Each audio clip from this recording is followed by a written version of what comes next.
Welcome to another edition of What You Drinkin'. I'm Dan Quirk, VP of Marketing at Quirk's Media. Today we're interviewing Bob Qureshi. He is the owner of iView London, Warsaw, and Leeds, also the owner of Prevision, and he's one of the founding members of Research Club. Well, hi Bob, how are you doing? I'm doing really well. How are you, Dan? I'm doing great. Well, I have to start out right away and ask you what you're drinking. Well, it's my favorite for this time in the afternoon for me. It's 4 o'clock and I'm drinking my favorite masala chai. There's a box just here over to my right. And as it's 4 o'clock, it's quite normal that it's English tea time. And so I've got my masala chai here, which I shall bring into shot, which I've got in this cup here. It's a fine blend of ginger, cardamom, and cinnamon, nutmeg, and cloves. But it's a sanitizer for the brain. We're all using sanitizers on our hands at the moment. This is going to help my brain. And what about you? What you drinking? Well, I am drinking, it's only morning here. So I am drinking in my monkey mug, just a cup of coffee. And if it was not a work day, although I've been known to drink on a work day, especially during the pandemic, I would have put a little of the Bailey's Irish cream in there. I don't have it today, but that actually was my drink whenever I would travel on a plane. I'd always get that, but today it's just black coffee. Well, the reason I wanted to talk to you, I know that you are the owner of a telephone and online collection data agency, Prevision. And then you also run and own iView, which has, as I can see behind you, has won an MRS award, I think 2 times actually. And that's your viewing facility. I know you have one in London, Leeds, Warsaw. And I've actually been to the facility there in London, the one on Strand by Savoy. And you've taken me to the coal hole as well for a pint.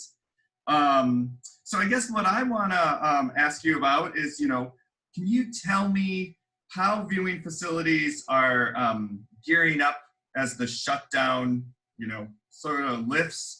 What are you seeing? What are you hearing? How are you getting ready for that? It's been on our minds for some time.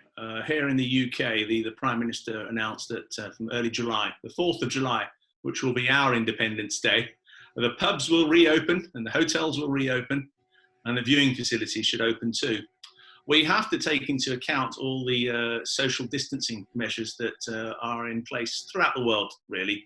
So we have to make sure that we can space people and visitors who come to the facility, put in the signs and the markers. We also have to make sure that the hygiene aspects are all taken care of, so that we have sanitizers. We have face masks and screens, perspex or acrylic screens where they might be needed. We almost have to take that journey, that route that a visitor may have walking into our facility from the moment they enter the front door of the building. How is the building entrance managed? Is there a one-way system to keep people spaced? Is there a staggering as to how people can come into the facility? We, for example, will make sure that all our focus groups and depth interviews, the arrival times of all participants, either in groups of 3 or 4 or 1 and 2, is staggered, so that you don't have too many people sitting in a reception area all at the same time, but there are some in a room taking part in the focus group or the depth. And within the room too, we'll space people out to make sure there's a 2 meter, or as you have 6 feet in the US, distance between them, making sure they're comfortable and they're safe, that all the servings that we have are individually wrapped. And anything that anybody uses, like a pen or a clipboard or a piece of paper, we're going to say to them, you can take that home with you. we don't need it back here to wipe down and clean again. So we're gearing up from that, that view you might have of how you would expect the place to feel. Right. Every viewing facility I think I've ever been in always seems to have a big jar of M&Ms in that. And I suppose those days now are gone and it's probably going to be individual packets, but it seems to be the ubiquitous thing at every facility. You are absolutely right. M&Ms is a standard staple across all the facilities throughout the world. I'm fairly certain of that. In addition to that, when you have your your cookie jar, and you have biscuits put out, and you may have other things, fruit. So what we now have to do is almost preempt the question from somebody. I wonder if anybody else has handled that apart from the server or from where it was packaged. So when we're bringing in catering, for example, that will be individually prepared at our caterers, and we will not plate it up anymore. We used to put it on a fine plate, give you some cutlery, but now it will come in the box and be handed to you. And you'll feel happier knowing that no one else has actually handled this apart from the caterers who produced it. So there are a number of things that we have to take into account. But one thing that I'm very conscious of is that you don't want the place to feel too clinical. We've had enough of knowing what hospitals can look like.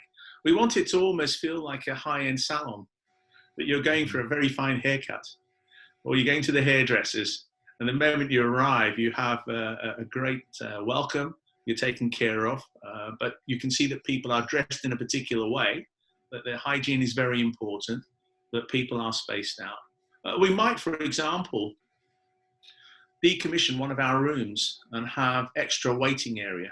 We're very fortunate. We've got the largest floor space within the UK, and all on one floor. So that allows us, to, both in London and in Leeds, to actually space out all the visitors that we have. But the key fact is really making sure that anyone who comes to our place feels that I'm being taken care of here. I feel safe, and I'd like to come again. Yep. And I know you have an amazing facility there, and it is quite spacious. So I can see where you would have the room to do that. In your other role, though, that I haven't mentioned yet, you are one of the owners of the premier networking party organization in the marketing research industry, the Research Club. And we have just joined together in a partnership because you have held a virtual research club already, and the Quirks event is going to be doing a virtual event, and as part of that, we are going to have the Research Club host the party on the second night related to that. So maybe you can tell us a little bit more about how that works. Oh, absolutely. I'm really excited about this. And I have to mention my colleagues, Jonathan Wheeler and John Mackay. And as a side note, if I may, Tara Mackay, who, as you know, runs the global events, gave birth to her daughter this morning. Oh, wow, wow. Cleo has joined us. She's 6 pounds, 8 ounces, and her and Aaron, her partner, are delighted, and Carter now has a younger sister to join him. And it's important to note that Tara actually sent the mail out yesterday before she went to the hospital. So she was working till the last minute to promote the Quirks virtual event, which should have landed on everybody's inbox today. We carried out a virtual event as a taster and a test about 2 weeks ago. And we were amazed to find 350 people from around the world that logged in from 21 different countries. Music playing in the background and by a professional DJ, and the opportunity for people to chat and actually send messages to people they recognized. And you had the choice over the period of the time to tune in or tune out. And as we're doing here, you can have your favorite drink with you and compare notes on what others are drinking while the evening is taking place, or what are you talking about? So that is something that we're really looking forward to, and I think it's going to be incredibly exciting. I think it's going to be great. Your parties are always great, and I love the idea of the DJ and everybody sitting around, if not in person, but virtually. Moving right along, though, the fun part of our interviews are a random question that we ask. So I'm going to pull one out here. What is the last artist, whether musically or painter or any artist, that you last Googled? Actually, it was George Michael.